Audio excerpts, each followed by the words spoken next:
one of the things that we have seen a little bit is we have this goal weight, and for some reason we're setting this extreme goal weight of like whatever you were when you were 16 years old in high school. And it's just like a little bit, we really talk about the mental side of things quite in depth, because I think that matters so much just for the nutrition and the all or nothing thinking. We see a lot of that. A lot of these people have dieted on and off for years and years and years. And so going through that mindset work is also like they go hand in hand. It's not just like one or the other. And so I think that piece is a little bit important. So as far as our programs, we have like, when you come, like ideally you're coming to us right when you start the medication so that we can make sure we're working on the habits right away. Habits don't just take 21 days. They take a lot longer than that. And so we want to start that off from the very, very beginning. The next thing we want to do is within that is be working on nutrition. And so we have a meal plan system where we don't want to tell people what to eat every day, but we want to kind of like give them the easy button where we can tell them, okay, pick from this list, pick from this list, pick from this list, just to kind of get you started. So you have an idea of what a healthy plate would look like.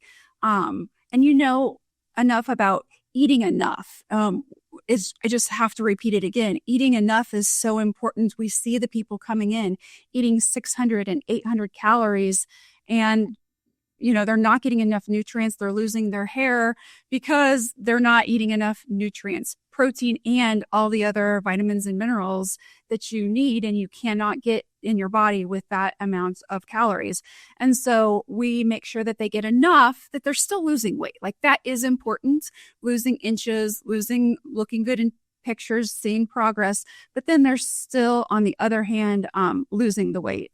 And so that meal system kind of makes it so they can see what enough looks like. So they're losing weight and they're still staying motivated and they're still gaining that momentum. But on the flip side, they're not losing so much weight so quickly that then they end up frustrated when it slows down a little bit later.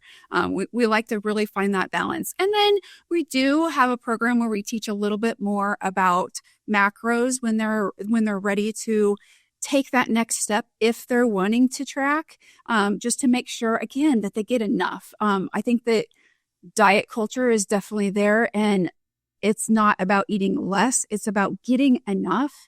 And so just tracking for a short period of time can really open your eyes to, this is one scoop of this is a teaspoon or a tablespoon of peanut butter. I thought it was one. I was actually eating 3. And that can put you into a calorie surplus very easily when you're doing that with multiple foods multiple times a day. So we definitely don't want people tracking their food forever. That sounds, that's not something I do or Eliza does, or, we recommend to anyone. But for a short period of time, like maybe a 2-week period, to just really track everything without guilt, without shame. What am I putting in my mouth? And then we use that process when they taper off to get their calories back up to their new maintenance. And so that's the 3 steps that getting them back to their true maintenance, whether they're on medication or not on medication, is really important. So we don't sit down low and not let them eat as much as they could to support their body. So yeah, that's our programs in general.